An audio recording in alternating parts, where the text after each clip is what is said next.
ডিষ্টেম্বৰ বেমাৰত আক্ৰান্ত ডক্টৰ আজি পৃথিৱীৰ পৰা চিৰবিদায় ল'ল।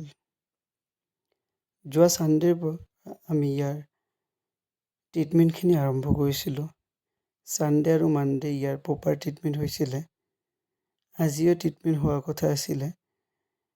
ট্ৰিটমেণ্ট হোৱাৰ বাবে আমি তাক ল'বলৈ গৈছিলোঁ, কিন্তু তাতে যাই চালোঁ তাৰ কণ্ডিশ্যনটো বহুত বেয়া।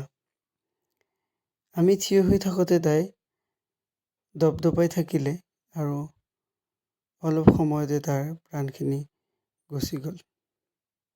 আমি তাক বচাব নোৱাৰিলোঁ। আমি আৰু ডক্টৰে বহুতখিনি চেষ্টা কৰিছিলোঁ, কিন্তু আমি তাৰ প্ৰাণটো বচাব নোৱাৰিলোঁ। তাই আমাক এৰি গুচি গ'ল। বহুত বেয়া লাগিলে যে আমি ইমান চেষ্টাৰ পিছতো বচাব নোৱাৰিলোঁ। হয়তো তাই ইমানখিনি সময়ৰ বাবেই